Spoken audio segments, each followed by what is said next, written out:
तो क्या हाल चाल है। मैं हूं ऋषि और वेलकम है आपका HR यूनिवर्स चैनल पर। तो आज हम देखेंगे ब्रेकिंग बैड की एपिसोड 2 को। अगर आपने इसकी पहली एक्सप्लेनेशन वीडियो नहीं देखी तो मैंने उसका लिंक डिस्क्रिप्शन में दिया है, तो पहले वो देख लें ताकि आपको स्टोरी की अच्छे से समझ आए। तो शुरू करते हैं।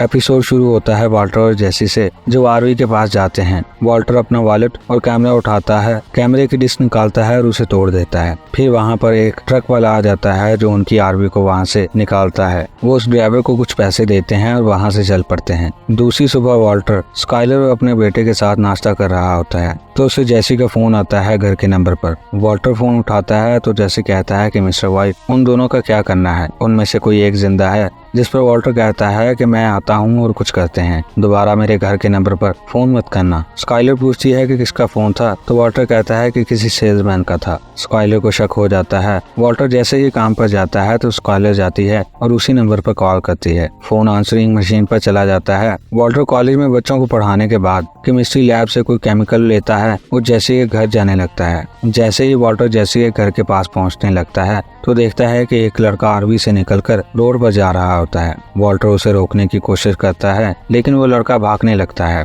और फिर एक पेड़ से जाकर टकराता है और बेहोश हो जाता है। वाल्टर उसे जल्दी से उठाता है और गाड़ी की डिग्गी में डालता है और वहां से चला जाता है। दूसरी तरफ स्काइलर वो नंबर जिस पर सुबह वाल्टर ने बात की थी उसे ट्रेसिंग में डालती है, तो उसे पता चलता है कि वो नंबर जेसी पिंकमैन के नाम पर रजिस्टर्ड है। दूसरी तरफ वाल्टर उस लड़के को जेसी के घर ले जाता है और उसे बेसमेंट में बंद कर देता है। वाल्टर जेसी से पूछता है कि आखिर ये लड़का है कौन, जिस पर जेसी कहता है कि इसका नाम क्रेजी 8 है। वाल्टर कहता है कि तुम इसके साथ काम करते थे, जिस पर जेसी कहता है कि नहीं, मैं इसके कजन के साथ काम करता था जो आर्मी में मरा पड़ा है। क्रेजी 8 उससे एक लेवल ऊपर है। वाल्टर उसे कहता है कि फिर तो ये डिस्ट्रीब्यूटर है, जिसका मतलब कि वो एक बिजनेसमैन है और उसे हमारे साथ काम करने में इंटरेस्ट होगा। जिस पर जेसी कहता है कि हम उसे कहेंगे क्या हम उसे ये कहेंगे, क्रेजी 8 हम तुझे छोड़ रहे हैं, वादा करो कि तुम हमें कुछ नहीं करोगे और ना ही हमारी फैमिली को परेशान करोगे। मिस्टर वाइट, क्या आप पागल हो गए हो? फिर उन दोनों को क्रेजी 8 की बेसमेंट से आवाज आने लगती है, तो वो जाकर देखते हैं तो वो जाग गया होता है। जेसी भागकर गैराज में जाता है और बाइक से वायर लॉक खोल कर ले आता है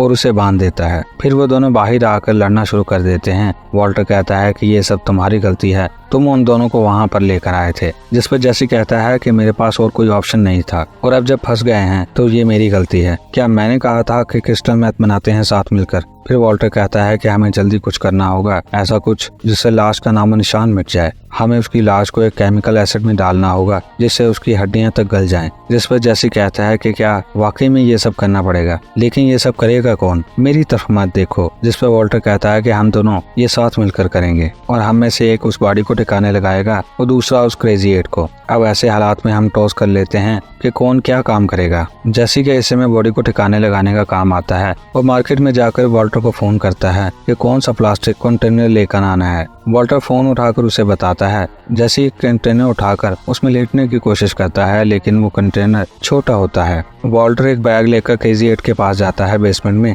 लेकिन घबरा कर वापस आ जाता है। वापस आकर वाल्टर खाने पीने का सामान लेकर बेसमेंट में जाता है और क्रेजी 8 को दे देता है। पानी की बोतल्स, सैंडविच, एक बकेट और एक टिश्यू रोल। क्रेजी 8 वाल्टर से पूछता है मेरा कजन कहाँ है। वाल्टर वापस आ जाता है और टेबल पर जो गांजा पड़ा होता है उसे बनाकर पीने लगता है। जैसे मार्केट से वापस आता है और वाल्टर को गांजा फूकते हुए देखता है, वाल्टर कहता है कि तो फिर क्या लेकर आए हो? जैसे कहता है कि कुछ भी नहीं, वहाँ कोई कंटेनर इतना बड़ा नहीं था कि जिसमें पूरी बॉडी आ जाए। जिस पर वाल्टर कहता है कि तुम 2 लेकर आ सकते थे और बॉडी को आधा आधा कर डाल देते। जैसे पूछता है कि तुमने उसे मार दिया। जिस पर वाल्टर कहता है कि अभी नहीं, अभी मुझे जाना है अपनी वाइफ को डॉक्टर को दिखाने के लिए, कल मैं ये काम कर दूंगा। वाल्टर जब स्काइलर को डॉक्टर के पास लेकर जाता है तो डॉक्टर कहती है कि मैं आपको बता दूं कि ये एक लड़की है। जिस पर वाल्टर कहता है कि मुझे लड़की ही चाहिए थी। डॉक्टर के जाने के बाद स्काइलर वाल्टर से पूछती है कि जेसी पिंकमैन कौन है, जिसका सुबह फोन आया था। देखो, झूठ मत बोलना, मैंने उसका नंबर ट्रेस किया था और तुम्हारा एक स्टूडेंट था ना, आखिर इसको तुमसे क्या काम? और वाल्टर, तुम रात को 2 बजे घर आए और फिर सारी रात बाथरूम में रहे,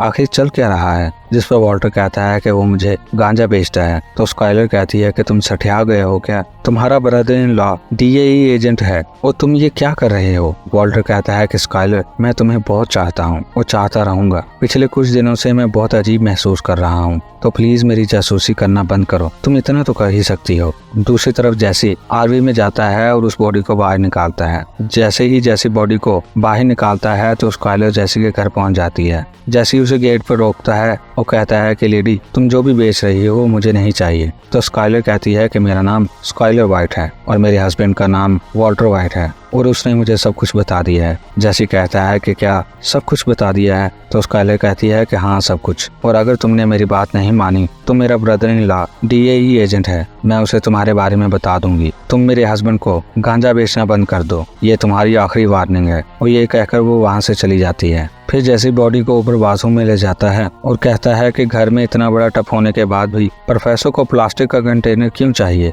मुझे समझ नहीं आता। और बॉडी को टब में डालकर फिर उसमें एसिड डाल देता है। वॉल्टर जैसे ही घर आता है तो जैसे कहता है कि तुमने तो कहा था कि उस दिन सिर्फ लिफ्ट ही ली थी मैंने, और अब मुझे पता चल रहा है कि तुम्हारा brother in law DEA agent है और मैं बॉडी को निकालते हुए पकड़ा ही जाने वाला था। वॉल्टर कहता है कि मेरी जिंदगी अजाब बनी हुई है। तो जैसे कहता है कि तुम्हारी जिंदगी अजाब बनी है तो तुमने मेरी भी जिंदगी अजाब बना दी है। क्या तुम्हें जरा भी अंदाजा है कि एक 90 किलो की लाश को सीढ़ियों से ऊपर ले जाना और बाथटब में डालना कितना मुश्किल है। वॉल्टर कहता है कि बाथटब। वॉल्टर जैसे ही ऊपर जाने लगता है तो देखता है कि एसिड छत से टपक रहा है और कुछ ही लम्हों में छत टूटकर टब वाला हिस्सा नीचे गिर जाता है। वॉल्टर कहता है कि तुम क्या कह रहे थे, वो घटिया प्लास्टिक के कंटेनर का क्या करना है। उसका करना ये था कि ये एसिड प्लास्टिक को कुछ नहीं करता लेकिन बाकी सब चीजों को गला सकता है, जैसे कि मेटल, रॉक, ग्लास। फिर एक सीन में दो बच्चे खेलते हुए उस जगह पर चले जाते हैं जहां इनकी RV टकराई होती है। तो एक छोटी बच्ची को एक मास्क मिलता है